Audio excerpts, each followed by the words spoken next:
내가 니네 집 머슴이냐? 니네 집안일은 네가 알아서 해. 친정 부모님 이사를 도와달라는 말에 남편이 던진 비수 같은 말입니다. 자기를 아들처럼 이뻐해준 장인 장모를 노인네 취급하며 비웃던 그 사람. 하지만 딱 한 달 뒤 전세는 완전히 뒤집혔습니다. 시어머니가 응급수술로 쓰러진 날 저는 남편에게 똑같이 돌려줬습니다. 내가 니네 집 식모야. 니네 엄마니까 네가 알아서 해. 비굴하게 무릎 꿇고 오열하는 남편, 시원하게 복수해준 똑똑한 아내의 이야기 지금 바로 시작합니다. 아침을 깨우는 요란한 알람 소리에 눈을 번쩍 떴습니다. 온몸이 두들겨 맞은 것처럼 욱신거렸죠. 벽시계를 보니 아침 7시를 막 지나고 있었습니다. 제 옆에는 남편이 세상 모르고 코를 골며 단잠에 빠져 있었어요. 여보, 일어나. 5분만 더 잘게. 오늘 프랜차이즈 본사에서 식재료 들어오는 날이잖아. 알았어. 일어난다고. 남편은 미간을 찌푸리며 이불을 걷어차고는 반대쪽으로 돌아 누웠습니다. 매일 아침 반복되는 풍경에 저는 체념한 듯 짧은 한숨을 내쉬었습니다. 자리에서 일어나 부엌으로 향하는 제 발걸음은 천근만근 무거웠죠. 가장 먼저 해야 할 일은 3살배기 아들 준이의 아침밥을 챙기는 것입니다. 멸치 육수를 내서 계란국을 끓이고 조그만 식판에 밥과 반찬을 담아냅니다. 준이야, 일어나 맘마 먹자. 엄마랑 빨리 치카치카 할까? 잠투정을 부리는 아이를 어르고 달래서 밥을 먹이고 옷을 입히는 건 온전히 제 몫입니다. 그 사이 남편은 느릿느릿 화장실로 들어가 씻고 나와서는 소파에 털썩 주저앉았습니다. 어휴, 피곤해 죽겠네. 당신 피곤한 건 아는데 얼른 옷 입고 가게 나갈 준비해. 알았어. 재촉 좀 하지 마. 남편도 늦은 밤까지 치킨집에서 일하느라 고생한다는 건 저도 잘 압니다. 하지만 집안일과 육아는 무조건 아내의 몫이라는 굳건한 믿음을 가진 사람이죠. 우리 부부는 서울 외곽의 신도시에서 작은 프랜차이즈 치킨집을 운영하고 있습니다. 부부가 함께 땀 흘려 일하는 동업자라지만 실상은 제가 주방 보조부터 매니저 역할까지 다 맡고 있습니다. 아침에 가게 문을 열자마자 전날 쓴 집기들을 닦고 신선한 닭을 염지하는 것도 제 일이죠. 여보, 튀김가루 재고 얼마나 남았어? 창고에 2포대 남았을걸. 당신이 가서 확인해봐. 남편은 튀김기 앞에서 닭을 튀기는 것 외에 다른 일은 크게 신경 쓰지 않습니다. 물론 뜨거운 기름 앞에서 하루 종일 서 있는 것이 얼마나 고된 일인지 저도 모르는 바는 아닙니다. 그렇기 때문에 묵묵히 제 몫의 일들을 해내며 하루하루를 버티고 있는 것이죠. 오후 장사가 시작되고 배달 주문 알림음이 울리기 시작하면 식사할 시간조차 없습니다. 포장 용기를 접고 치킨물을 담으며 쉴 새 없이 몸을 움직여야 하죠. 저녁 7시가 넘어가면 근처에 사시는 친정엄마가 오셔서 준이를 데려가 주십니다. 엄마, 미안해. 오늘도 단체 주문이 있어서 일찍 못 들어갈 것 같아. 미안할 게 뭐 있니? 내 새끼 내가 보는 건데. 엄마 무릎도 안 좋으신데 무리하지 마시고 준이 텔레비전 보여주면서 좀 쉬어. 괜찮다니까 참. 어서 장사나 해. 친정엄마의 굽은 등을 볼 때마다 제 가슴 한구석이 찌릿하게 아파옵니다. 최근 제 머릿속을 가장 무겁게 짓누르고 있는 고민거리가 하나 있습니다. 바로 친정 부모님의 이사 문제입니다. 부모님은 30년 넘게 살아오신 낡은 빌라를 떠나 근처 임대 아파트로 들어가시게 되었습니다. 새 집으로 가시는 건 기쁜 일이지만 문제는 두 분의 건강 상태입니다. 아버지는 오래전부터 허리 디스크를 심하게 앓고 계셔서 무거운 짐을 전혀 들지 못하십니다. 엄마 역시 무릎 연골이 다 닳아서 평지 걷는 것조차 버거워하시는 상황이죠. 며칠 전 엄마와 했던 전화 통화가 자꾸만 귓가를 맴돌았습니다. 수진아, 이삿짐 센터 예약은 했어. 포장이사로 한 거 맞지? 아니, 반포장으로 했어. 포장으로 하려니까 돈이 배로 들더라. 엄마 무릎도 안 좋은데 어떻게 그 많은 짐을 다 싸고 풀어. 내가 돈 보태줄 테니까 그냥 포장이사로 해. 됐어. 너희 부부도 장사해서 대출금 갚으랴 주니 키우랴 빠듯한 거 아는데 무슨 소리야. 내가 천천히 쉬엄쉬엄 하면 돼. 그때 전화를 끊고 주방 구석에 쪼그려 앉아 남몰래 눈물을 훔쳤습니다. 제가 결혼해서 치킨집을 처음 오픈할 때 부모님은 보증금에 보태라고 2천만 원을 선뜻 내어주셨습니다. 새벽부터 밤늦게까지 식당 주방에서 일하시며 억척스럽게 모은 피 같은 돈이었죠. 명절마다 저희 부부에게 몰래 용돈까지 쥐어주시며 항상 사위기를 살려주려 애쓰셨습니다. 그런 부모님이 30년 만에 하시는 이사인데 짐 하나 편하게 못 맡기신다니 속이 상했습니다. 밤 11시 간판 불을 끄고 무거운 발걸음으로 집에 돌아왔습니다. 발바닥이 퉁퉁 부어올라 감각조차 무뎌진 느낌이었죠. 하지만 퇴근했다고 끝이 아닙니다. 싱크대에 쌓인 젖병을 열탕 소독하고 거실에 널브러진 장난감을 정리해야 했습니다. 샤워를 먼저 마친 남편은 소파에 비스듬히 누워 시원한 맥주를 마시며 예능 프로그램을 보고 있었어요. 아, 오늘 하루도 하얗게 불태웠네. 맥주 한잔 하니까 살 것 같다. 남편의 여유로운 모습에 묘한 억울함이 밀려왔지만 저는 애써 감정을 억눌렀습니다. 지금은 부부싸움을 할 때가 아니라 부탁을 해야 할 때니까요. 저는 젖은 손을 앞치마에 벅벅 닫고 거실로 나갔습니다. 여보, 텔레비전 소리 좀 줄여봐. 왜? 무슨 할 말 있어? 남편은 힐끗 저를 쳐다보며 리모컨으로 볼륨을 줄였습니다. 저는 식탁 의자를 빼고 앉아 마른 침을 한번 꿀꺽 삼켰습니다. 저기 여보, 이번 주 일요일 말이야. 일요일? 왜? 주말이라 주문 엄청 밀리는 날이잖아. 그날 우리 엄마 아빠 이사하시는 날이잖아. 아, 맞다. 벌써 이번 주 일요일이야? 응. 그래서 말인데. 저는 무릎 위에 올린 두 손을 꽉 쥐며 조심스럽게 본론을 꺼냈습니다. 엄마가 돈 아끼신다고 포장이사 말고 반포장으로 부르셨대. 장모님 억척스러우신 건 알아줘야 해. 우리한테 손 안 벌리시려고 그러는 거잖아. 아빠 허리도 안 좋으시고 엄마도 무릎 아프시니까 짐 나르는 게 보통 일이 아니야. 그래서 나보고 어쩌라고. 남편의 목소리가 미세하게 차가워졌습니다. 저는 흔들리는 눈빛으로 남편의 얼굴을 빤히 바라보았습니다.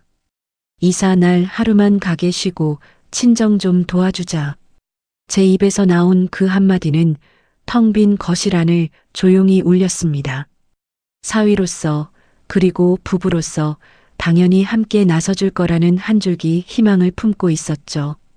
저는 남편의 입술이 열리기만을 숨죽인 채 쳐다보았습니다. 제 부탁이 끝나기가 무섭게 남편의 입술이 비틀렸습니다. 마치 세상에서 가장 어이없는 농담이라도 들은 듯한 표정이었죠. 뭐라고? 이번 주 일요일 하루만 가게 문 닫고 우리 엄마 아빠 이사 좀 도와주자고. 아니, 왜 내가 가야 되는데? 남편의 목소리에는 짜증이 잔뜩 묻어 있었습니다. 장인어른 장모님 이사를 왜 내가 해? 여보, 아빠 허리 안 좋으신 거 알잖아. 이삿짐 센터 맡기면 되잖아. 반포장이라 큰 짐 말고는 직접 다 싸고 풀어야 한단 말이야. 그러니까 돈 좀 더 주고 포장이사 부르시라니까 왜 사서 고생을 하시냐고. 우리한테 손 안 벌리시려고 돈 아끼시는 거잖아. 그럼 당신이 가서 도와드리면 되겠네. 저는 믿을 수 없다는 듯 남편을 쳐다보았습니다. 당신은 안 가겠다는 거야? 내가 거길 왜 가냐고. 우리 부모님 이사잖아. 내가 니네 집 머슴이냐? 순간 제 귀를 의심했습니다. 머슴이라는 두 글자가 날카로운 비수처럼 제 가슴에 푹 꽂혔죠. 숨이 턱 막히고 아무 말도 나오지 않았습니다. 결혼 전부터 저희 부모님이 남편에게 어떻게 하셨는지 주마등처럼 스쳐 지나갔습니다. 친정엄마는 사위가 온다고 하면 시장을 세 바퀴나 돌며 가장 좋은 고기를 사다가 찜을 하셨습니다. 밤새 핏물을 빼고 정성껏 고아낸 고기를 항상 사위 밥그릇에 제일 먼저 올려주셨죠. 명절 때마다 사위 주머니 든든해야 기죽지 않는다며 남몰래 빳빳한 현금을 찔러 넣어주신 것도 저희 친정 부모님이었습니다. 무엇보다 우리 부부가 이 치킨집을 처음 시작할 때의 일이 떠올랐습니다. 여보, 당신 우리 가게 오픈할 때 우리 엄마 아빠가 보증금 2천만 원 보태주신 거 잊었어? 아, 또 그 소리. 그 돈 엄마 아빠가 평생 식당 주방에서 뼈 빠지게 일해서 모은 피 같은 돈이었어. 누가 잊었대? 근데 어떻게 우리 부모님 이사 돕는 걸 머슴 일이라고 표현해. 말이 그렇다는 거지. 남편은 귀찮다는 듯 손사래를 쳤습니다. 그래도 우리 부모님인데 사위로서 그 정도는 해줄 수 있는 거 아니야? 니네 집안일은 니니가 알아서 해. 남편은 자리에서 벌떡 일어났습니다. 나는 장사해야 돼. 여보, 잠깐만 내 말 좀 들어봐. 그날 주말이라 나 혼자 바빠 죽을 테니까 당신은 알아서 친정 가든가 해. 남편은 차갑게 쏘아붙이고는 쾅 소리가 나게 방문을 닫고 들어가 버렸습니다. 굳게 닫힌 방문을 바라보며 저는 멍하니 서 있었습니다. 가슴속에서 뜨거운 것이 울컥 치밀어 올랐지만 끝내 입술을 깨물며 눈물을 삼켜야만 했죠. 결국 일요일 아침 저는 혼자 낡은 친정집으로 향했습니다. 집안은 발 디딜 틈 없이 낡은 박스와 포대 자루들로 가득 차 있었죠. 30년 세월이 고스란히 묻어나는 장판과 벽지를 뜯어낼 때마다 부모님의 주름진 얼굴이 겹쳐 보여 마음이 무거웠습니다. 수진아, 넌 주말이라 장사하느라 바쁜데 왜 왔어? 이사하는데 당연히 와야지. 친정엄마는 이마에 맺힌 땀을 수건으로 훔치며 저를 반기셨습니다.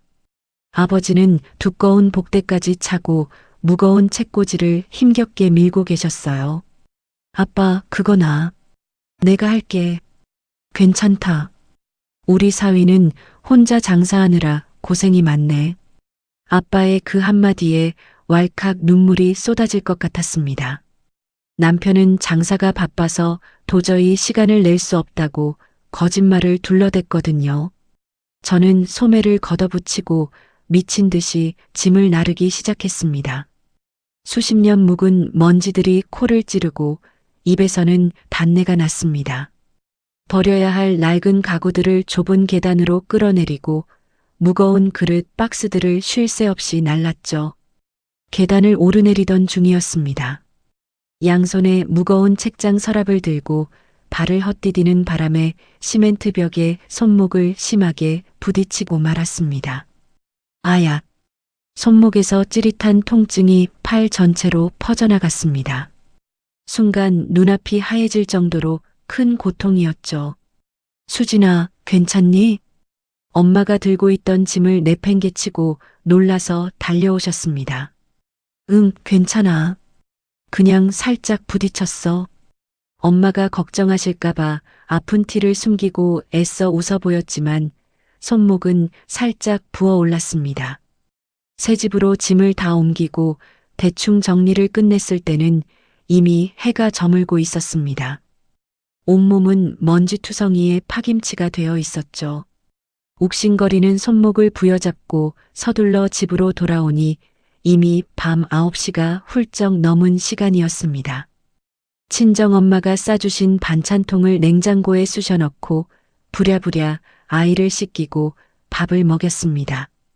그리고 곧장 가게로 뛰어나가 마감 청소를 도와야만 했죠. 가게 문을 열고 들어가자 튀김기 앞에서 땀을 뻘뻘 흘리던 남편이 미간을 잔뜩 찌푸린 채 저를 노려보았습니다. 왜 이제 와?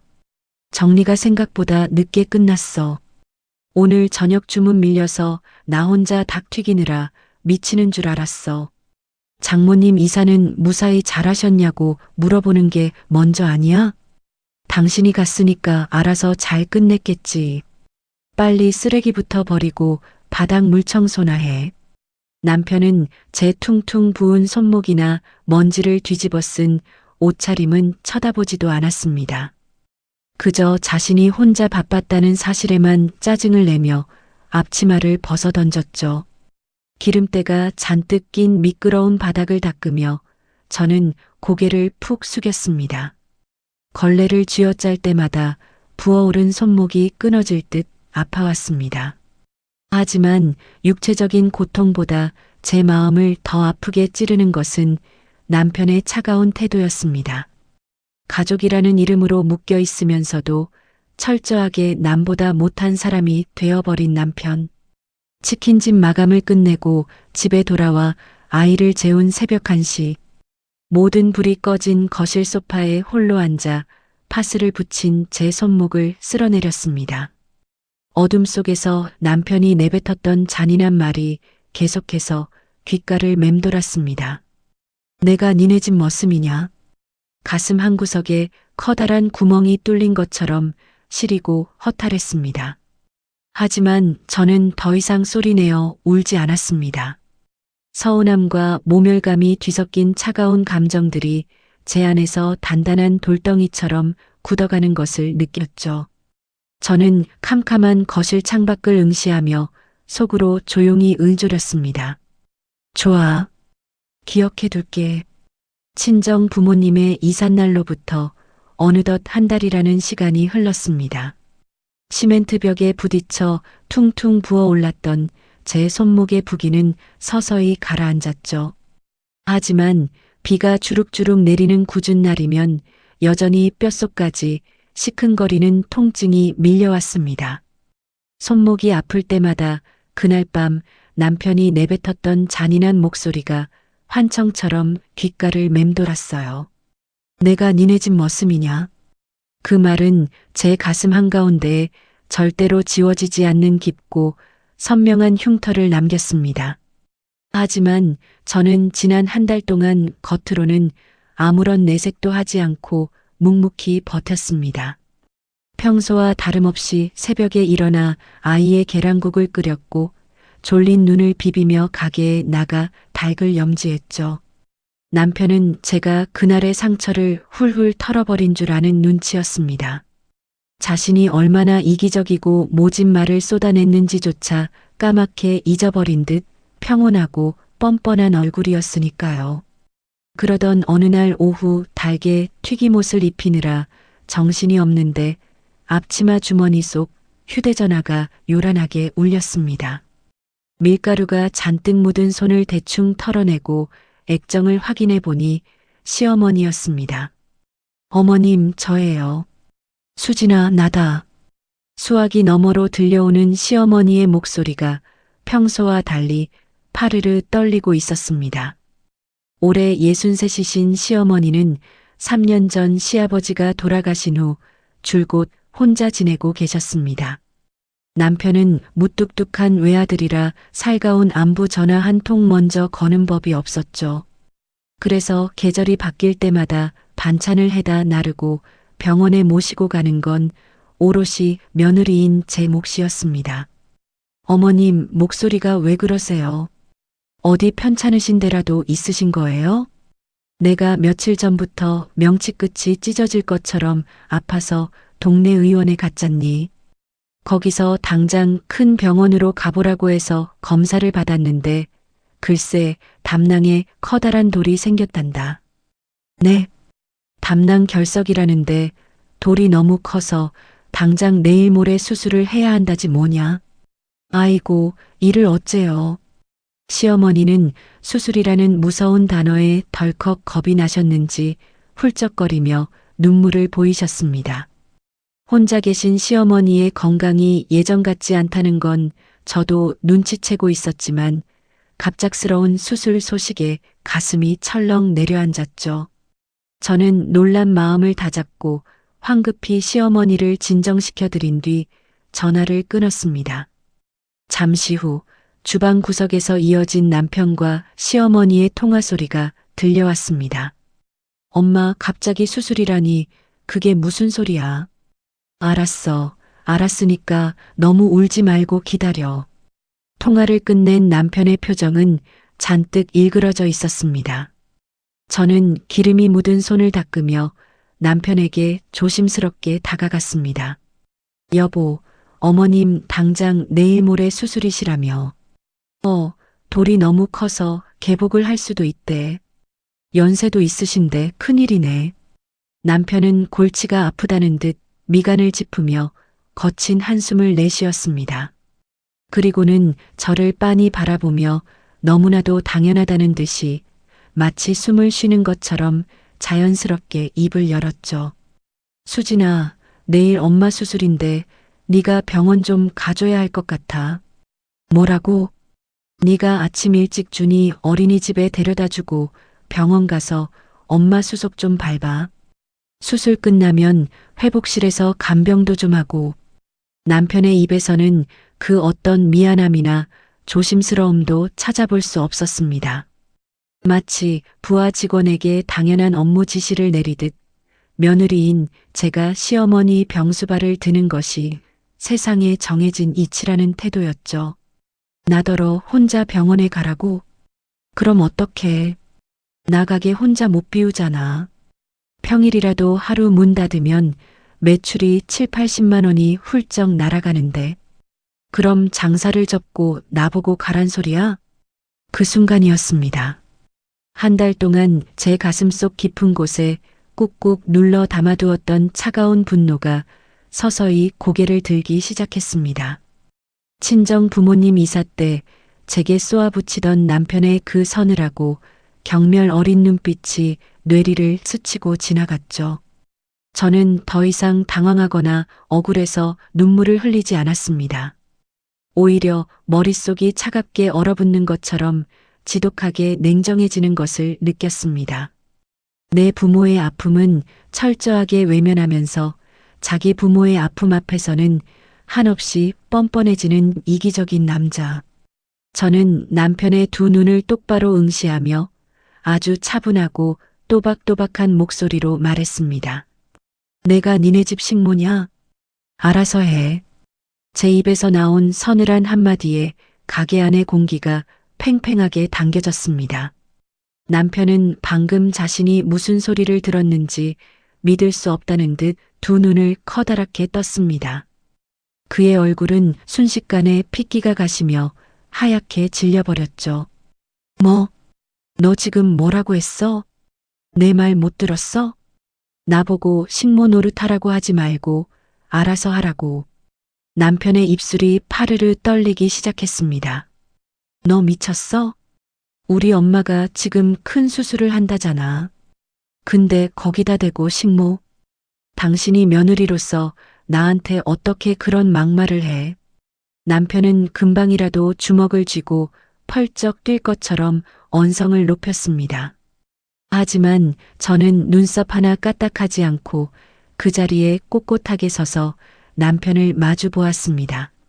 그리고 한 달 전 남편이 제 심장에 푹 꽂아 넣었던 그 날카로운 비수를 그대로 뽑아 남편의 가슴에 되돌려 주었습니다. 한 달 전에 당신이 나한테 했던 말 그대로야. 뭐라고? 우리 아빠 허리 아프고 엄마 무릎 아파서 이사 좀 도와달라고 했을 때 당신이 뭐라고 했어? 내가 니네 집 머슴이냐고 했잖아. 당신네 집안일은 당신네가 알아서 하라며. 남편의 동공이 지진이라도 난 것처럼 심하게 흔들렸습니다. 할 말을 잃은 듯 떡 벌어진 입에서는 아무런 변명도 나오지 않았죠. 그의 멍청한 표정을 보며 저는 쐐기를 박듯 한마디를 더 얹었습니다. 우리 엄마 아빠도 아픈 몸 이끌고 이사하셨어. 그때 나는 당신한테 머슴소리 들으면서 혼자 가서 그 무거운 짐 다 날랐어. 내 부모는 짐꾼 취급하면서 이제 와서 나보고 당신 어머니 식모 노릇을 하라고? 착각하지 마. 당신네 집안일은 당신이 알아서 해. 저는 들고 있던 치킨 집게를 스테인리스 조리대 위에 탕 소리가 나게 내려놓았습니다. 그리고 돌처럼 굳어버린 남편을 뒤로 한 채 묵묵히 제 몫에 닭을 튀기기 위해 몸을 돌렸습니다. 가슴속에 시커멓게 맺혀있던 응어리가 씻겨 내려가는 듯한 강렬한 해방감이 밀려왔습니다. 남편의 얼굴은 분노와 당혹감으로 일그러졌습니다. 자신이 한 달 전에 뱉었던 머슴이라는 단어가 식모가 되어 날아올 줄은 꿈에도 몰랐던 모양입니다. 너 지금 제정신이야? 그때랑 이건 다르잖아. 엄마가 병원에 입원해서 수술을 한다는데 어떻게 말을 그따위로 해? 남편은 삿대질까지 해가며 언성을 높였습니다. 하지만 저는 눈 하나 깜짝하지 않고 남편의 시선을 똑바로 맞받아쳤습니다.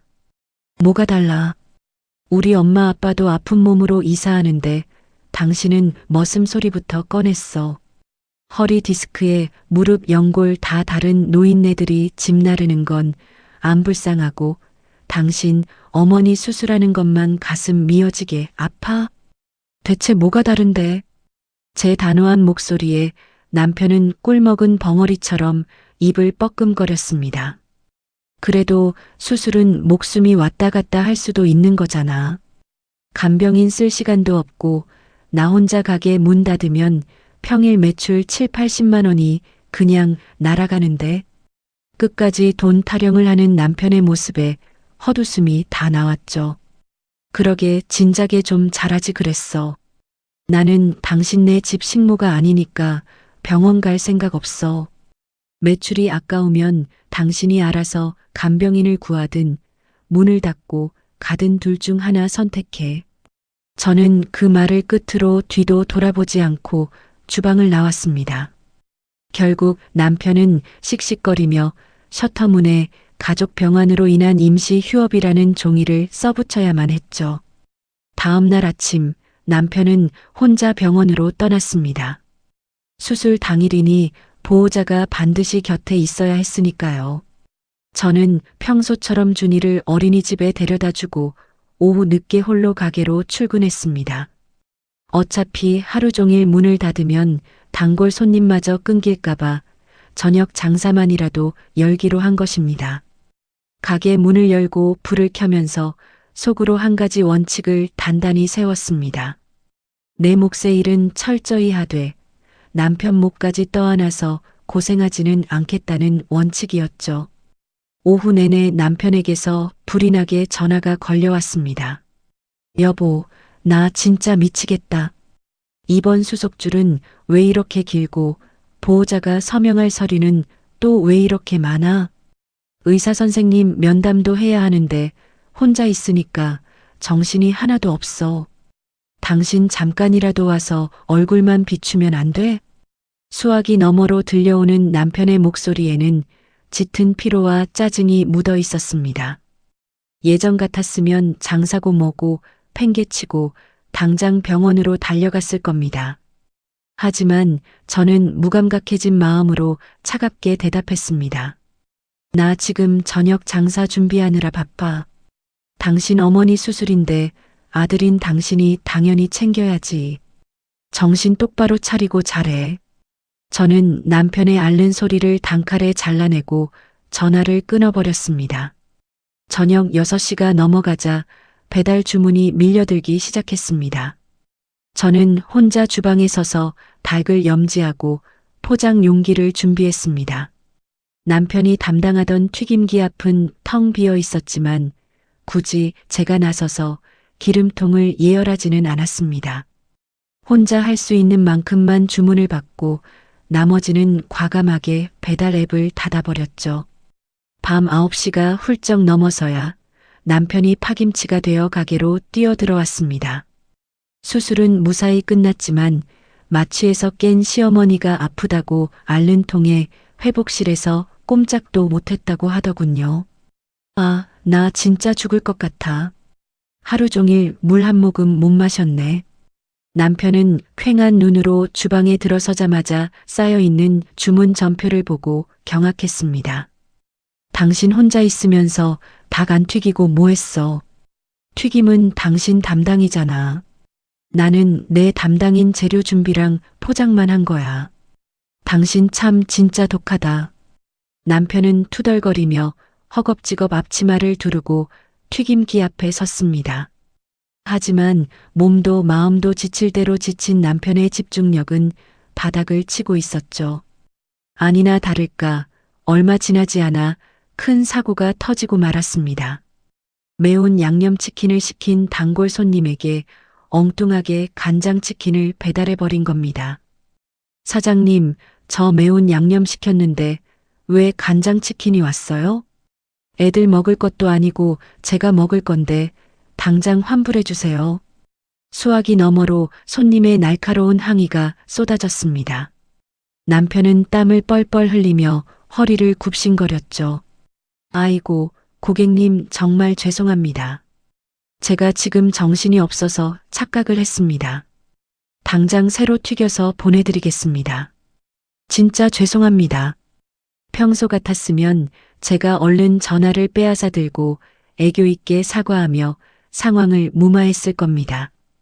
배달 기사님을 다시 부르고 서비스로 치즈볼이라도 튀겨서 포장하는 것도 제 몫이었겠죠. 하지만 저는 싱크대 앞에 서서 무썰기만 계속할 뿐 남편을 거들떠보지도 않았습니다. 실수한 사람이 책임지는 것이 당연한 이치니까요. 남편은 허둥지둥 간장치킨을 폐기하고 다시 매운 양념치킨을 튀기느라 진땀을 뺐습니다. 기름이 사방으로 튀고 양념이 옷에 묻어도 닦아낼 정신조차 없어 보였습니다. 여보, 배달 기사님 좀 다시 불러줘. 당신 폰으로 직접 불러. 나 지금 바빠. 남편은 원망스러운 눈빛으로 저를 쳐다보았지만 제 단호한 태도에 결국 씩씩거리며 직접 배달 앱을 조작해야만 했습니다. 낮에는 병원에서 시어머니 간병에 시달리고 밤에는 가게에 나와 쏟아지는 주문과 배달 사고를 수습하는 일장. 고작 이틀 만에 남편의 얼굴은 반쪽이 되었습니다. 다크서클은 턱 밑까지 내려왔고 입술은 바싹 타들어가 있었죠. 새벽에 마감 청소를 할 때쯤이면 남편은 거의 탈진 상태가 되어 바닥에 주저앉아 버렸습니다. 나 진짜 코피 날 것 같아. 이렇게는 못 살아. 남편이 거친 숨을 몰아쉬며 넋두리를 늘어놓았습니다. 하지만 저는 걸레를 빨아 널며 속으로 차갑게 비웃었습니다. 아직 멀었어. 당신이 나한테 주었던 상처에 비하면 이 정도 고생은 아무것도 아니니까. 저는 입을 굳게 다문 채 서서히 무너져 내리는 남편의 뒷모습을 서늘한 눈으로 지켜보았습니다. 남편이 병원과 치킨집을 오가며 이중생활을 한 지도 어느덧 3일째로 접어들었습니다. 그의 몰골은 차마 눈뜨고 봐주기 힘들 정도로 처참하게 망가져 있었죠. 머리에는 기름기가 잔뜩 끼어 떡이 져 있었고 옷에서는 찌든 튀김기름 냄새와 병원의 소독약 냄새가 역겹게 뒤섞여 났습니다. 눈 밑에는 시커먼 다크서클이 턱까지 내려와 있었고 입술은 바싹 타들어가 피가 맺혀 있었어요. 하지만 저는 그 처량한 모습을 보면서도 단 한 줌의 동정심조차 느끼지 못했습니다. 한가한 오후 무렵이었습니다. 배달 전표를 정리하며 저녁 장사를 준비하고 있는데 제 앞치마 주머니 속 휴대전화가 요란하게 울렸어요. 액정에 뜬 발신자를 확인해 보니 입원해 계신 시어머니였습니다. 어머님, 저예요. 오냐, 수진아. 수화기 너머로 들려오는 시어머니의 목소리는 수술 직후라 그런지 평소보다 한결 기운이 빠져 있었습니다. 몸은 좀 어떠세요? 식사는 잘하셨고요? 미음 몇 숟갈 뜬 게 다다. 배가 당겨서 숨 쉬는 것도 말하는 것도 영 쉽지가 않구나. 그러게 무리해서 전화하지 마시고 푹 쉬시지 그러셨어요. 내가 가슴이 답답해서 안 되겠다. 너 도대체 왜 한 번을 안 들여다보냐? 드디어 올 것이 왔구나 싶었습니다. 시어머니가 제 부재를 묻는 것은 당연한 수순이었죠. 제 입장에서 제가 겪은 수모를 온전히 털어놓을 수는 없는 노릇이었습니다. 저는 하려던 칼질을 멈추고 조용히 대답했죠. 가게가 너무 바빠서요. 남편이 종일 간병하니까 저는 혼자서 장사에 집중하려고요. 거짓말 마라. 네. 네가 장사 바쁘다고 시어미 수술에 코빼기도 안 비치래냐. 준이가 열병이 나서 펄펄 끓을 때도 나 아프다 그러면 애를 업고 달려오던 게 너다. 시어머니의 꿰뚫어 보는 듯한 정곡에 저는 잠시 말문이 막혔습니다. 어제 남편 놈이 회복실 의자에 앉아 꾸벅꾸벅 조는 걸 보니까 아주 우라통이 터지더라. 그래서 내가 발로 녀석 정강이를 걷어차고 물어봤다. 수진이는 왜 안 오냐고 말이다. 남편이 뭐라고 하던가요? 뭐라긴 뭐라 그래. 시선 슬슬 피하면서 가게 때문에 바빠서 못 왔다고 얼버무리더구나. 그래서 내가 아주 병실이 떠나가라 호통을 쳤지. 며느리가 올 사람이 안 오면 다 이유가 있는 거다. 네가 며느리한테 무슨 짓을 했길래 애가 병원 문턱도 안 밟냐고 말이다. 순간 제 가슴 한구석이 뭉클해지며 콧잔등이 시큰해지는 것을 느꼈습니다. 시어머니는 무조건 자기 핏줄만 감싸고도는 그런 맹목적인 분이 아니셨죠. 제 성실함과 됨됨이를 오롯이 알아주시고 오히려 아들의 잘못을 의심해 주시는 그 마음에 설움이 왈칵 밀려올 뻔했습니다. 하지만 여기서 제가 남편의 만행을 다 일러바치면 안 그래도 아프신 분께 더 큰 상처를 드릴 것 같았어요.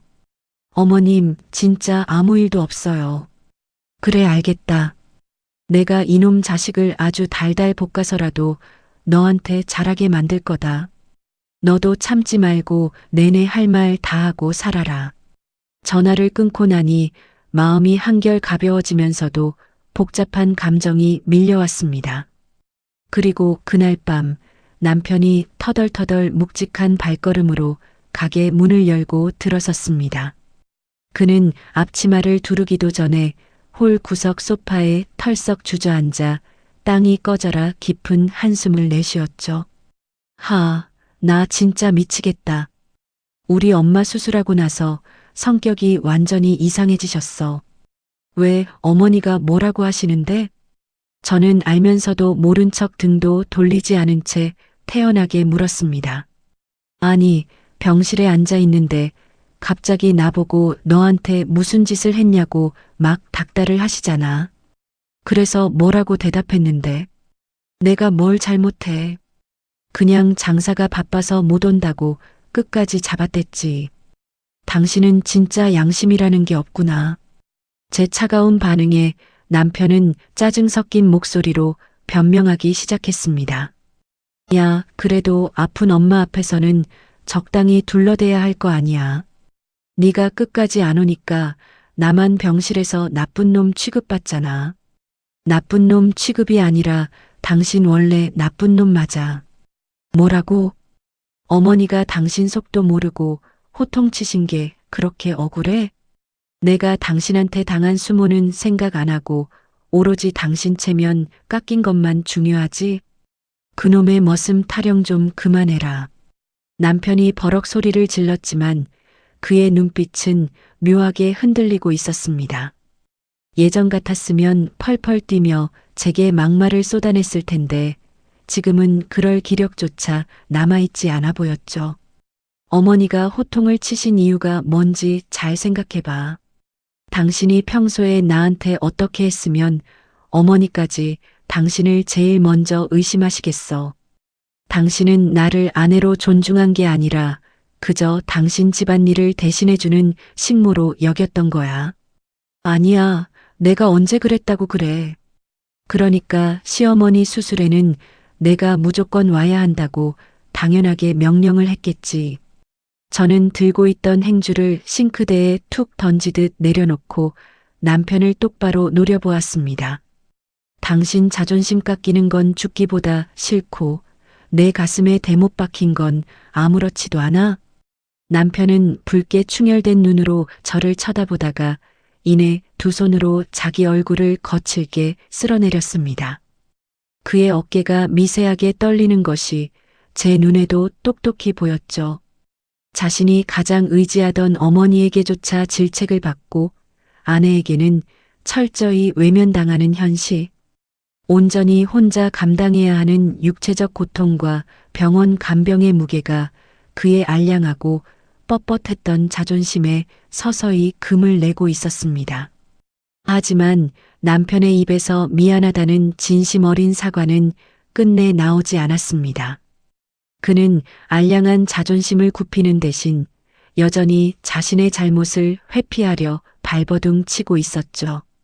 저는 그런 남편의 나약한 모습을 서늘하게 내려다보며 굳게 입을 다물었습니다. 말로는 절대 깨닫지 못할 이기적인 사람입니다. 저는 다시 묵묵히 돌아서서 마감 청소를 시작했습니다. 시어머니의 호통에도 불구하고 남편은 끝내 제게 사과하지 않았습니다. 알량한 자존심을 지키기 위해 발버둥 치는 그 모습이 퍽 우스웠죠. 그래서 저는 더 이상 말로 싸우거나 화를 내지 않기로 결심했습니다. 대신 아주 조용하고 체계적으로 제 존재 가치를 증명해 보이기로 했어요. 다음 날 아침 저는 컴퓨터 앞에 앉아 표를 하나 그리기 시작했습니다. 우리 부부가 공동으로 운영하는 이 치킨집에서 제가 묵묵히 담당하고 있던 모든 업무를 낱낱이 적어 내려갔습니다. 식자재 발주부터 시작해서 창고 재고 관리, 배달앱 리뷰 답글 달기, SNS 마케팅, 아르바이트생 스케줄 관리, 그리고 매달 말일에 하는 세금 정산까지 빼곡하게 채워진 리스트를 A4 용지에 큼지막하게 출력했습니다. 그리고 그것을 남편이 매일 아침 문을 여는 주방 냉장고 정면에 떡하니 붙여두었죠. 오후에 가게로 출근한 남편은 냉장고에 붙은 종이를 보고 미간을 잔뜩 찌푸렸습니다. 여보, 이게 다 뭐야? 보면 몰라. 내가 우리 가게에서 매일 하고 있는 업무 리스트야. 남편은 코웃음을 치며 종이를 훑어보았습니다. 참나 별걸 다 유세 떤다. 이게 뭐 대단한 일이라고 표까지 만들어서 붙여놔. 대단한 일이 아니라고 생각하면 다행이네. 저는 무표정한 얼굴로 남편을 똑바로 쳐다보며 선언했습니다. 오늘부터 딱 일주일간 나는 여기 적힌 내 업무만 할 거야. 뭐? 당신 담당인 튀김기 앞이나 홀 서빙은 당신이 알아서 해. 내가 덤으로 도와주던 자잘한 일들은 이제 일절 안 할 테니까. 제 폭탄 선언에 남편은 어이없다는 듯 실소를 터뜨렸습니다. 그래, 마음대로 해. 어차피 닭 튀기고 손님 받는 게 제일 힘든 거지. 그깟 잡이란 도와준다고 가게가 안 굴러갈 줄 알아? 남편은 큰 소리를 뻥뻥 쳤지만 그 호언장담이 무너지는 데는 채 하루도 걸리지 않았습니다. 가장 먼저 문제가 터진 곳은 주방이었습니다. 저는 평소처럼 새벽 일찍 나와서 닭을 염지하고 퇴근하는 대신 딱 제 출근 시간에 맞춰 가게에 나갔습니다. 당연히 튀김 반죽은 하나도 준비되어 있지 않았죠. 저녁 주문이 밀려들기 시작하자 남편은 텅 빈 반죽통을 보고 경악했습니다. 야, 반죽이 하나도 없잖아. 당신 아침에 나와서 반죽 안 만들어 놨어? 저는 포장 용기를 접으며 태연하게 대답했습니다. 그건 당신이 튀길 때 쓰는 거잖아. 내가 당신 편하라고 아침 일찍 나와서 미리 해두던 거진의 원래 업무가 아니야. 필요하면 당신이 직접 개어서 써. 남편은 얼굴이 벌겋게 달아올라 허둥지둥 밀가루 포대를 뜯었습니다. 하지만 주문 알림음은 미친 듯이 울려대고 차가운 반죽은 마음처럼 쉽게 개어지지 않았죠. 그뿐만이 아니었습니다. 제가 틈틈이 채워두던 치킨 무와 양념 소스통도 순식간에 바닥을 드러냈습니다. 남편이 닭을 튀기다 말고 창고로 달려가 소스를 리필하느라 주방은 그야말로 아수라장이 되었습니다. 아, 진짜 미치겠네. 남편의 비명이 주방을 채웠지만 저는 눈길 한 번 주지 않고 제 일만 묵묵히 해냈습니다. 다음 날은 홀 서빙을 도와주는 아르바이트생이 출근하지 않는 사태가 벌어졌습니다. 제가 스케줄 관리를 제 손에서 놓아버렸기 때문이죠. 남편이 부랴부랴 아르바이트생에게 전화를 걸었습니다. 너 오늘 왜 출근 안 해? 사장님, 저 이번 주 화요일은 학교 시험 있어서 뺀다고 저번 주에 말씀드렸잖아요. 사모님이 알았다고 하셨는데요. 남편은 황당한 얼굴로 전화를 끊고 저를 원망스럽게 쳐다보았습니다. 당신 알바생 스케줄 펑크 난 거 알면서 왜 나한테 말 안 했어? 알바생 관리는 내 업무 리스트에 있잖아. 내가 내 선에서 처리하고 대타를 안 구한 건데 당신이 왜 화를 내? 당신은 홀 서빙 담당이니까 오늘 혼자 서빙하면 되겠네. 결국 남편은 튀김기 앞에서 기름을 뒤집어 쓴 채로 홀까지 뛰어다니며 주문을 받아야 했습니다. 손님들은 물조차 늦게 나온다며 불만을 터뜨렸고 가게 안은 원성으로 가득 찼습니다. 사태는 점점 걷잡을 수 없이 커졌습니다. 주말을 앞둔 금요일 저녁 가장 잘 나가는 순살 치킨 메뉴가 모조리 품절 처리되어 버린 겁니다. 제가 식자재 발주를 딱 제가 계산한 최소한의 물량만 넣어버렸거든요. 아니, 주말인데 순살이 떨어지면 어떡해. 당신 발주를 어떻게 한 거야? 재고 관리는 내 몫이니까 내가 알아서 해. 당신이 튀길 닭이 없으면 좀 쉬고 좋잖아. 제 차가운 대꾸에 남편은 머리를 쥐어뜯으며 주저앉았습니다. 설상가상으로 배달앱 리뷰창에는 별점 테러가 쏟아지기 시작했습니다. 제가 항상 애교 있게 달아주던 정성스러운 답글이 멈추자 손님들의 불만이 고스란히 별점 하락으로 이어진 것이죠. 불과 일주일, 제가 제 몫의 일만 하고 남편의 짐을 덜어주지 않은 대가는 너무나도 참혹했습니다. 가게 매출은 반토막이 났고 배달앱 평점은 곤두박질 쳤으며 남편의 체력은 완전히 고갈되어 버렸죠. 마감 청소를 끝낸 새벽 남편은 미끄러운 주방 바닥에 털썩 주저앉아 거친 숨을 몰아쉬었습니다. 그의 눈동자는 텅 비어 있었고 땀에 젖은 앞머리는 초라하게 이마에 들러붙어 있었죠. 그제야 남편은 냉장고에 붙어 있는 제 업무 리스트를 멍한 시선으로 올려다보았습니다. 자신이 혼자 다 이끌어간다고 떵떵거리던 이 치킨집이 사실은 묵묵히 뒤를 받쳐주던 제 희생 없이는 단 하루도 온전히 굴러갈 수 없다는 사실. 그 지독하고도 명백한 진실이 남편의 뼛속까지 파고드는 순간이었습니다. 저는 바닥에 쓰러진 남편을 내려다보며 속으로 차갑게 미소 지었습니다. 식모도 머슴도 아닌 이 가게의 진짜 주인이 누구인지 이제 조금은 뼈저리게 깨달았길 바랄 뿐이었습니다. 남편이 텅 빈 주방 바닥에 주저앉아 절망하던 그날 밤이 지나고 며칠이 더 흘렀습니다.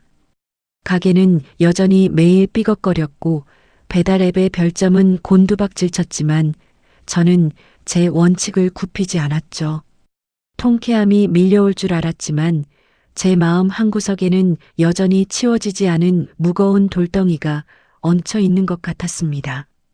친정 부모님 이삿날 이후 혹시라도 두 분이 제 목소리에서 수심을 눈치채실까봐 일부러 연락도 뜸하게 하고 지냈거든요.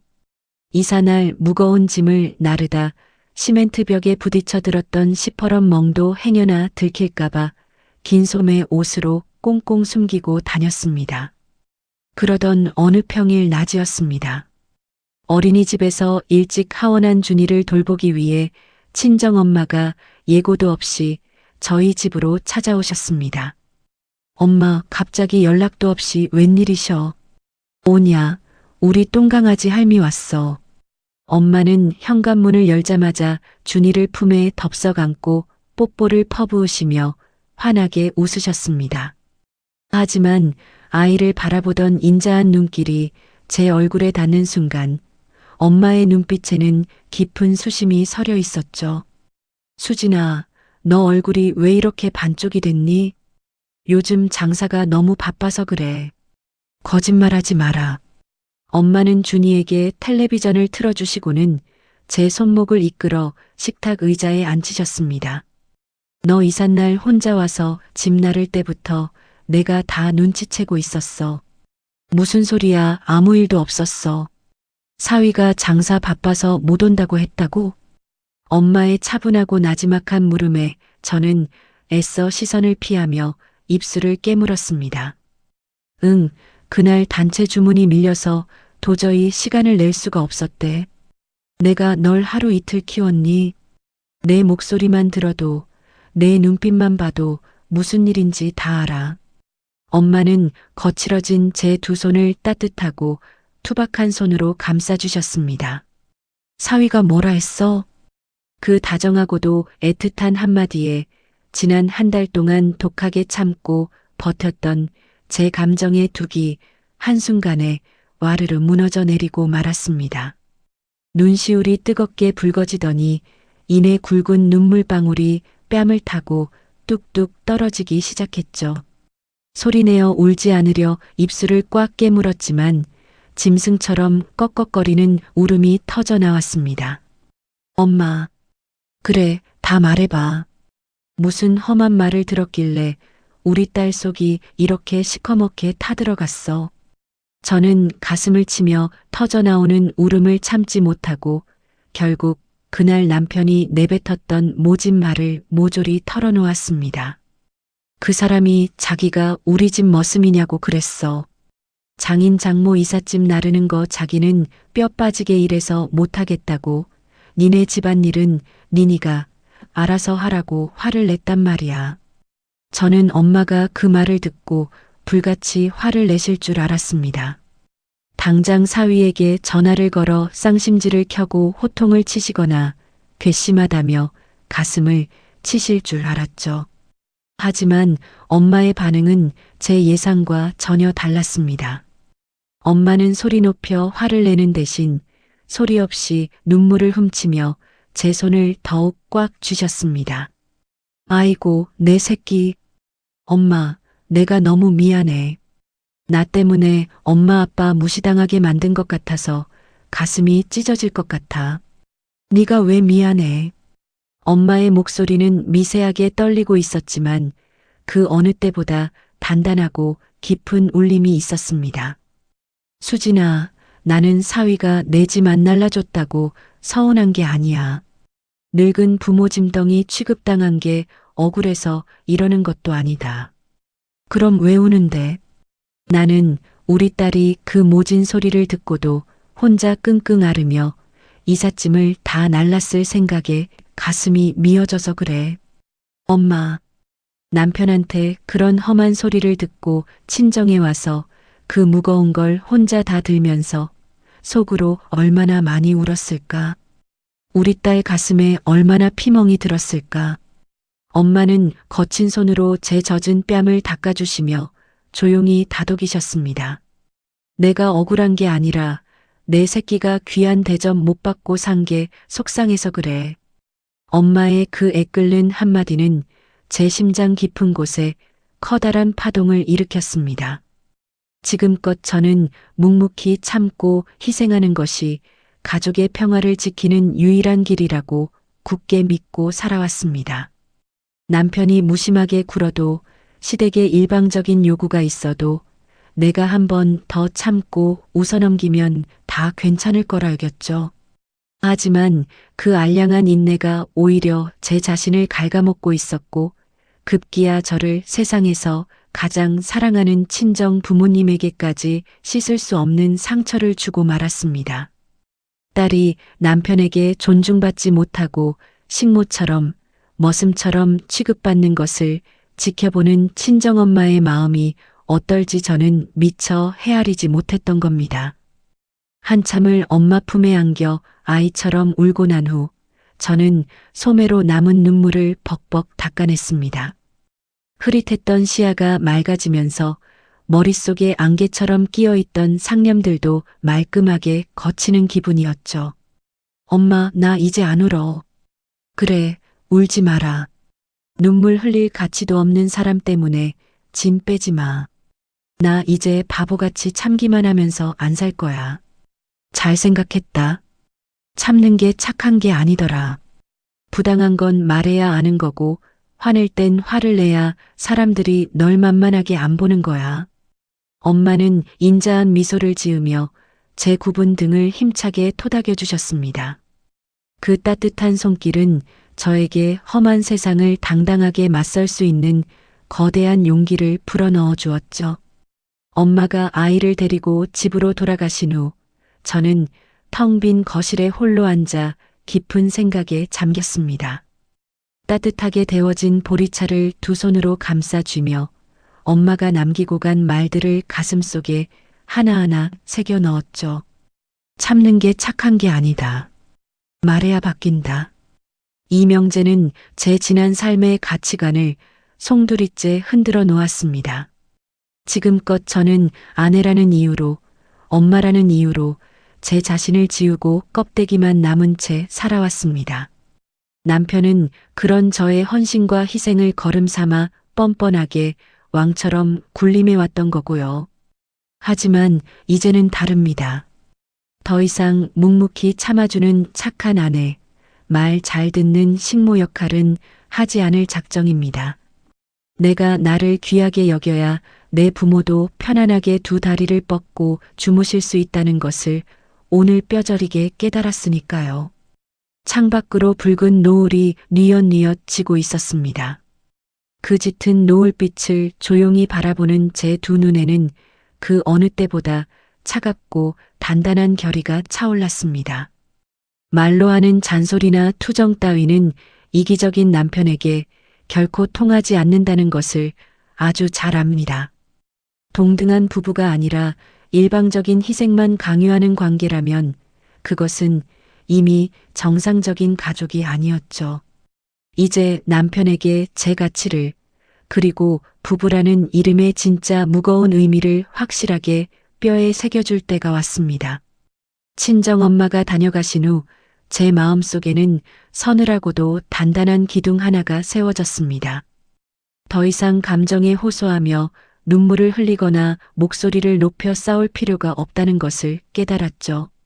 말로 100번 1000번 떠들어봤자 남편의 그 견고하고 이기적인 껍질은 절대 깨지지 않을 테니까요. 그래서 저는 단호한 행동으로 보여주기로 마음먹었습니다. 밤이 깊어질 무렵 저는 서재에 있는 컴퓨터 전원을 켰습니다. 그리고 인터넷에서 양식 하나를 다운로드하여 프린터로 조용히 출력했죠. 백색 용지 위로 선명하게 찍혀 나오는 글자들을 보며 제 입가에는 차가운 미소가 번졌습니다. 협의이혼 의사확인 신청서. 저는 식탁 위 가장 잘 보이는 곳에 그 서류를 가지런히 올려두었습니다. 물론 제가 당장 내일 법원에 달려가서 도장을 찍고 진짜로 이혼을 하겠다는 뜻은 아니었어요. 하지만 이대로 당신의 이기적인 태도가 변하지 않는다면 나는 언제든 미련 없이 이 집을 떠날 수 있다는 아주 강력한 메시지를 주기 위함이었습니다. 서류 옆에는 노란색 메모지를 한 장 꺼내어 제 요구사항을 아주 또박또박 적어 내려갔습니다. 글씨 하나하나에 제 굳건한 결의를 꾹꾹 눌러 담았죠. 치킨집 공동명의 지분 50%, 혼인 중 형성 재산 분할, 양육권, 아이 양육은 제가 하겠습니다. 그리고 마지막으로 가장 중요한 한 문장을 메모지 맨 아래에 굵은 펜으로 적어 넣었습니다. 당신은 머슴 없이, 식모 없이 살면 됩니다. 새벽 2시가 훌쩍 넘은 시간, 현관문 도어록이 열리는 소리가 들렸습니다. 가게 마감을 혼자 엉망진창으로 끝내고 돌아온 남편의 발걸음 소리는 시체처럼 무거웠습니다. 저는 안방 문을 살짝 열어둔 채 침대에 누워 거실의 동정을 조용히 살폈죠. 아, 온몸이 쑤시네. 남편은 신발을 대충 벗어 던지고 거실로 들어오며 혼잣말을 앓는 소리처럼 뱉어냈습니다. 목이 말랐는지 곧장 주방으로 향하던 남편의 발걸음이 식탁 앞에서 우뚝 멈춰 섰습니다. 환하게 켜진 주방 조명 아래 식탁 한가운데 덩그러니 놓인 서류 봉투와 메모지가 그의 퀭한 시선을 사로잡은 겁니다. 거실에는 째깍거리는 시계바늘 소리조차 들리지 않을 만큼 무거운 정적이 내려앉았습니다. 이게 다 뭐야? 남편의 갈라진 목소리가 텅 빈 주방을 울렸습니다. 바스락거리는 종이 소리가 들리더니 이내 남편의 거친 숨소리가 훅 하고 끼쳐왔죠. 이혼 서류라는 글자를 발견한 순간 남편은 숨을 들이켜며 그대로 얼어붙었을 겁니다. 그리고 제가 남겨둔 메모를 한 줄 한 줄 읽어 내려가기 시작했겠죠. 치킨집 지분, 재산 분할, 양육권. 남편이 덜덜 떨리는 목소리로 메모의 내용을 소리내어 읽었습니다. 그리고 마지막 문장에 다다랐을 때 그의 목소리는 심하게 갈라지며 쇳소리를 냈습니다. 머슴 없이, 식모 없이 살라고. 그 순간이었습니다. 쿵. 무언가 바닥으로 무겁게 무너져 내리는 둔탁한 소리가 들려왔습니다. 그것은 남편이 다리에 힘이 풀려 주방 식탁 의자를 붙잡고 바닥에 털썩 주저앉는 소리였죠. 자신이 머슴이라 칭하며 짐꾼 취급했던 장인 장모, 그리고 식모라 부르며 부려먹으려 했던 아내. 자신이 그토록 오만하게 뱉어냈던 독설들이 시퍼런 칼날이 되어 자신의 숨통을 조이고 있다는 사실을 그제야 온몸으로 깨달은 겁니다. 여보. 남편이 안방문을 향해 기어오듯 다가오며 다급하게 저를 불렀습니다. 저는 몸을 일으켜 안방문을 열고 밖으로 나갔습니다. 거실 불빛에 드러난 남편의 몰골은 그야말로 처참하기 그지없었습니다.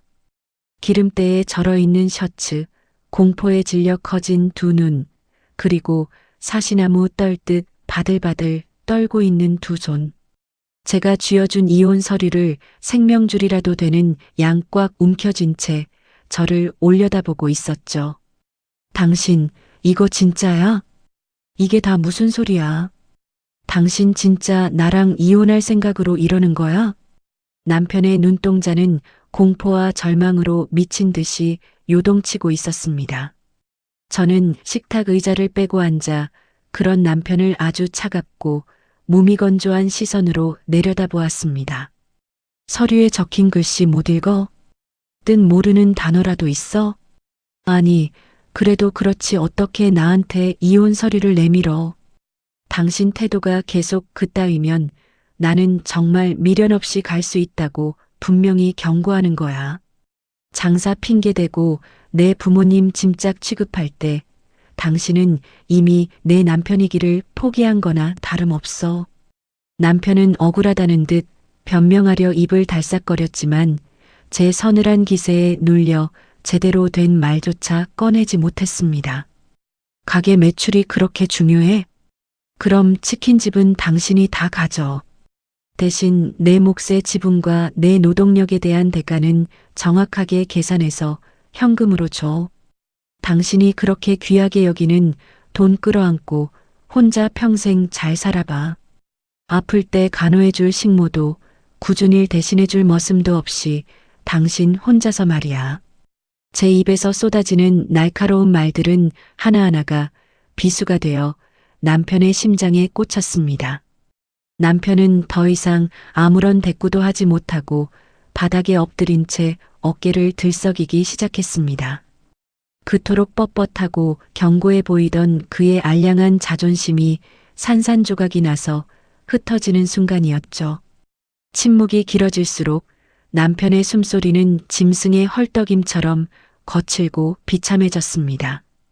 그리고 마침내 굳게 닫혀있던 남편의 입술이 열렸습니다. 내가 잘못했어. 그 말 한마디가 나오기까지 참으로 길고 고통스러운 시간이 걸렸습니다.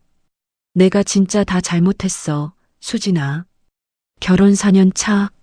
늘 자신이 이 집안의 기둥이자 권력자라 믿어 의심치 않았던 남편의 입에서 처음으로 터져 나온 명백한 사과였습니다.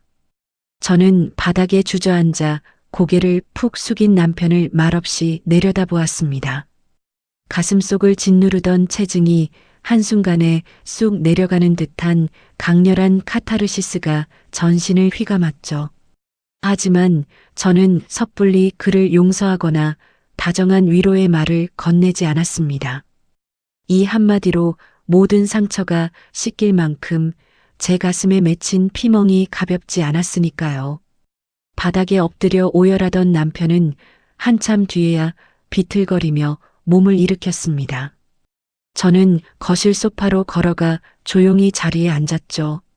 남편도 제 옆으로 다가와 무거운 몸을 뉘이듯 앉았습니다. 우리는 참으로 오랜만에 텔레비전 소리도 없는 고요한 거실에 나란히 앉았습니다. 두 손에 얼굴을 파묻고 있던 남편이 붉게 충혈된 눈으로 저를 바라보았어요. 여보, 내가 진짜 미친놈이었어. 당신이 그렇게 상처받은 줄도 모르고 내 생각만 했어. 그걸 이제야 알았어? 나는 솔직히 네가 내 아내니까, 며느리니까 당연히 다 해주는 줄 알았어. 우리 엄마 수술날 네가 안 오니까 정말 하늘이 무너지는 것 같더라. 병원에서 혼자 이리 뛰고 저리 뛰면서 얼마나 막막하고 무서웠는지 몰라. 그런데 그제야 깨달았어. 그게 바로 한 달 전에 당신이 느꼈던 감정이었구나. 내가 당신을 그토록 외롭고 비참하게 만들었구나. 남편의 목소리는 형편없이 떨리고 있었습니다. 하지만 저는 단 한 방울의 눈물도 흘리지 않았습니다. 오히려 머릿속이 맑아질 정도로 아주 차분하고 또렷하게 제 진심을 전했죠. 똑똑히 들어.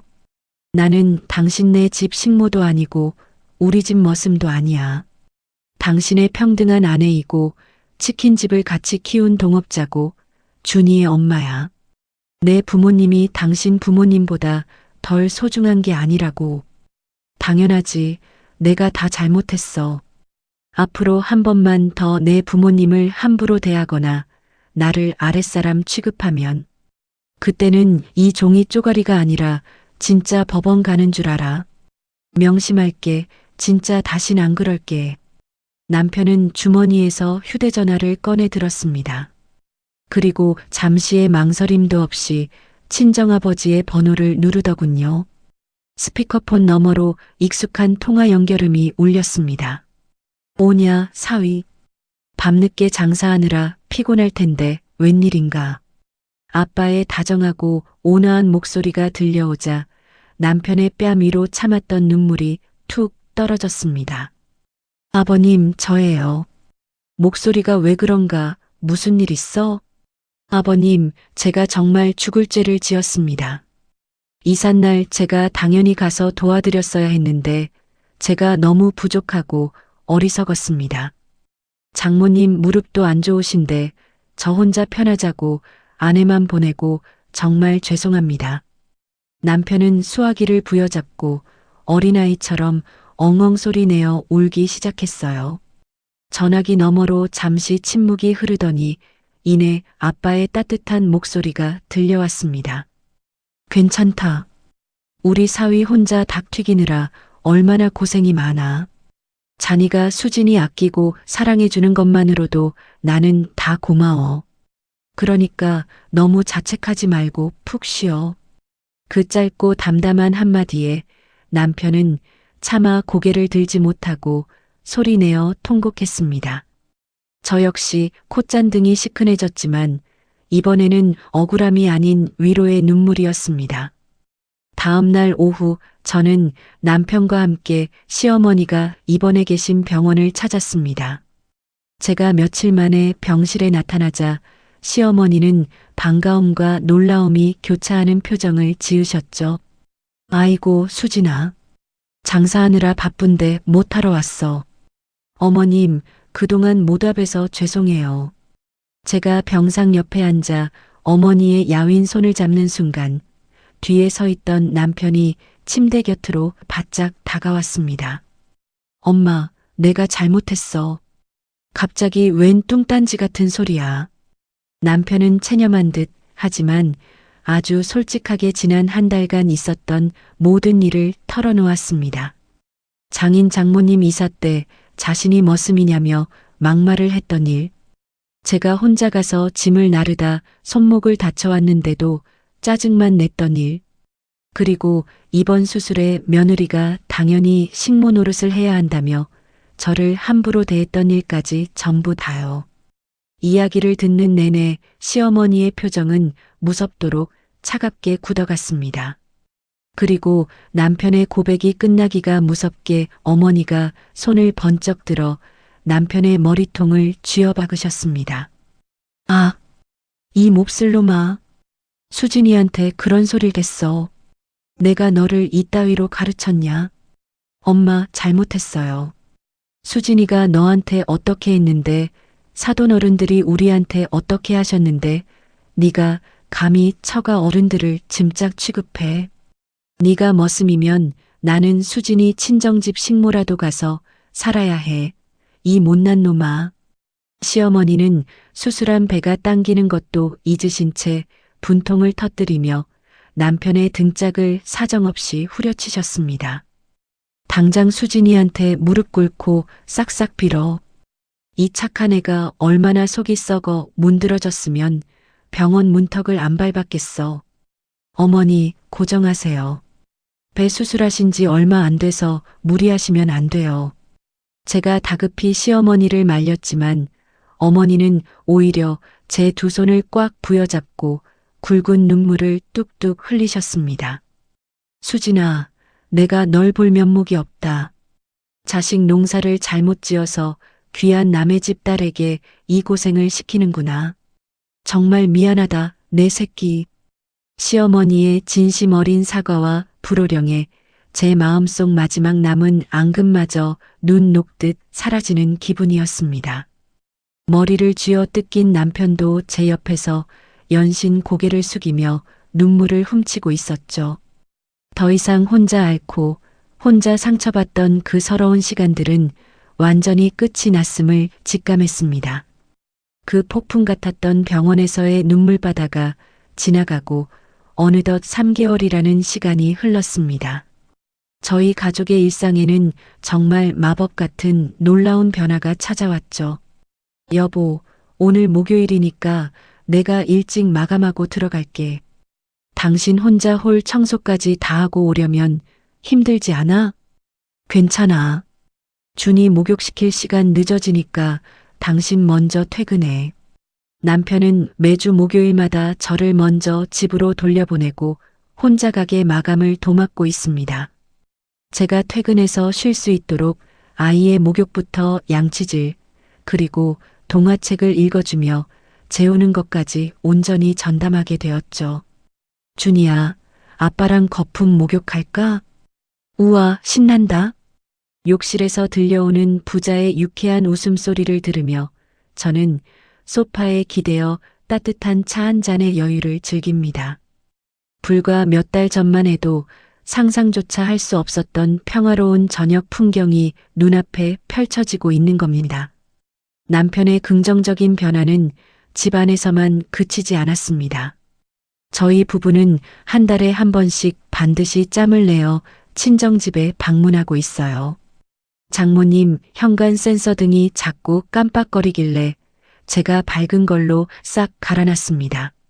아이고, 우리 사위 쉬는 날 쉬지도 못하고 고생이 참 많네. 고생은요? 장인어른 화장실 수도꼭지 뻑뻑하신 것도 제가 오늘 새 걸로 다 교체할게요. 남편은 콧노래까지 흥얼거리며 공구함을 들고 친정집 구석구석을 살피며 고장난 곳을 수리하기 시작했습니다. 과거에 장인 장모 이삿짐 나르는 게 자기 일이냐며 머슴 타령을 하던 그 이기적인 남자는 온데간데 없이 사라졌죠. 아버지는 흐뭇한 얼굴로 땀 흘리는 남편의 등을 든든하게 두드려 주셨습니다. 엄마는 사위가 제일 좋아하는 소갈비찜을 상다리가 휘어지도록 산더미처럼 차려주셨고요. 당신 오늘 갈비찜 진짜 맛있게 먹더라. 장모님 솜씨가 예술이잖아. 나 2그릇이나 먹어서 지금 배가 터질 것 같아. 우리 엄마 아빠 알뜰하게 챙겨줘서 정말 고마워. 부부 사이에 고맙긴 뭘. 내가 그동안 못했던 거 다 갚으려면 아직 멀었지. 앞으로 내가 더 잘할게. 집으로 돌아오는 차 안에서 두 손을 맞잡은 저희 부부는 서로를 향해 따뜻하고 뭉클한 미소를 지어 보였습니다. 치킨집의 운영 방식도 이전과는 완전히 뒤바뀌었습니다. 과거처럼 철저하게 내일과 내일을 나누며 서로를 방관하던 차가운 분업은 사라졌습니다. 대신 서로의 부족함을 채워주고 바쁠 때 기꺼이 짐을 나누어지는 진정한 협업으로 거듭났죠. 여보, 오늘 배달 주문 너무 몰리는데 내가 튀김기 하나 맡을까? 그럼 당신이 양념 버무리는 것만 좀 도와줘. 알았어. 내가 금방 장갑 끼고 갈게. 이제 저는 급할 때 앞치마를 두르고 닭을 함께 튀깁니다. 남편 역시 틈틈이 치킨 물을 채워놓고 포장 용기를 산더미처럼 접어두며 제 일손을 돕죠. 서로의 업무를 깊이 이해하고 언제든 백업할 수 있도록 크로스 트레이닝을 거친 덕분입니다. 가게는 예전보다 훨씬 더 원활하고 활기차게 돌아가기 시작했어요.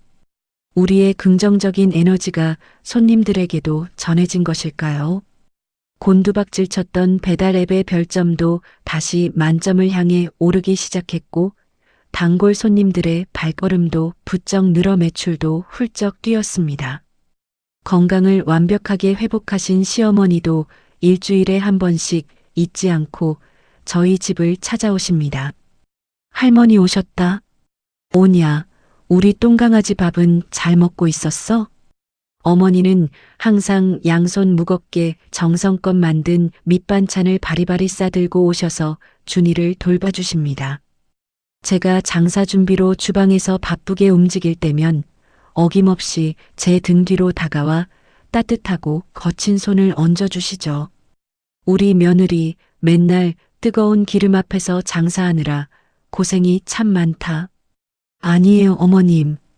남편이 주방 일도 많이 도와주고 준이도 잘 돌봐줘서 요새는 살만해요. 그놈 자식이 이제야 철이 좀 단단히 들었나 보구나. 다 어머님이 제 편에서 든든하게 야단쳐 주신 덕분이에요. 네가 속이 깊어서 그 모진 세월을 참아준 거지. 어머니는 제 뺨을 다정하게 쓰다듬어 주시며 눈가에 주름이 잡히도록 환하게 웃으십니다. 서로를 향한 진심 어린 걱정과 애정이 오가는 이 평범한 순간들이 저는 참으로 소중하고 가슴 벅차게 감사했습니다. 그렇게 지난 3개월의 시간은 저희 가족의 참 많은 것을, 아니 모든 것을 아름답게 바꾸어 놓았습니다. 밤하늘의 별빛이 유난히 반짝이는 오늘 밤, 저는 곤히 잠든 남편과 아이의 평온한 얼굴을 번갈아 바라보며 조용히 생각에 잠깁니다. 결혼이라는 것은 참으로 묘하고 어려운 평생을 풀어가야 할 숙제 같습니다. 가족이라는 단단한 이름으로 묶여 있지만 그 안에는 반드시 서로를 향한 존중과 예의가 굳건한 밑바탕으로 깔려 있어야만 하죠. 과거에 저는 그저 좋은 아내가 되기 위해 무조건 참고 희생하는 것만이 정답이라고 맹신했습니다. 남편의 무심한 말 한마디에 가슴에 시퍼런 피멍이 들어도 그것을 숨기는 것이 가족의 평화를 지키는 유일한 길이라 착각했었죠.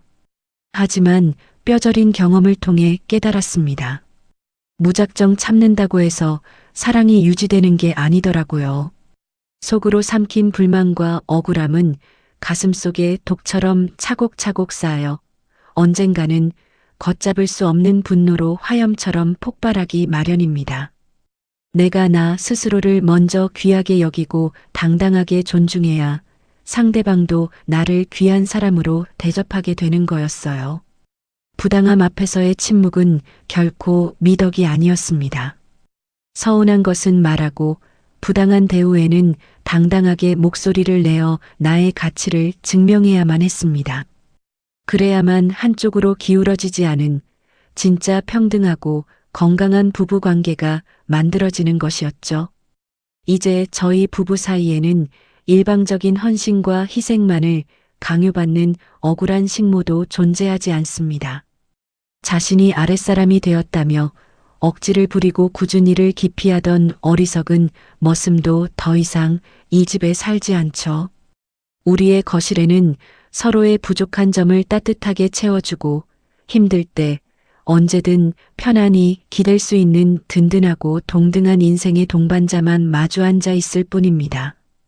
참으로 먼 길을 돌아오긴 했지만 우리는 뼈아픈 갈등을 겪고 나서야 비로소 서로의 진짜 가치를 깊이 깨달았습니다.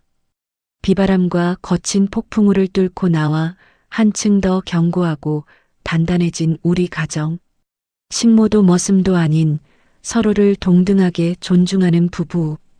우리는 그제야 껍데기가 아닌 진심으로 서로를 아끼고 사랑하는 진짜 가족이 되었습니다.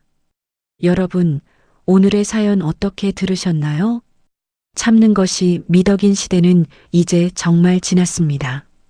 내가 나를 귀하게 여겨야 남도 나를 귀하게 대접한다는 사실을 이번 사연을 통해 다시금 깨닫게 됩니다. 부부는 어느 한쪽이 머슴이나 식모가 되는 관계가 아니라 서로의 부족함을 채워주는 동등한 인생의 동반자여야 합니다. 여러분의 가정에도 일방적인 희생이 아닌 서로를 향한 따뜻한 존중과 사랑이 가득하시길 진심으로 응원하겠습니다. 오늘도 저희와 끝까지 함께 해주셔서 진심으로 감사합니다. 이 이야기가 가슴에 와닿으셨다면 구독과 좋아요로 마음을 표현해 주세요. 여러분의 소중한 생각은 댓글로 남겨주시면 하나하나 소중히 읽어보겠습니다. 그럼 저는 더 통쾌하고 가슴 따뜻한 이야기로 다시 찾아오겠습니다. 오늘도 평안하고 행복한 하루 보내시길 바랍니다.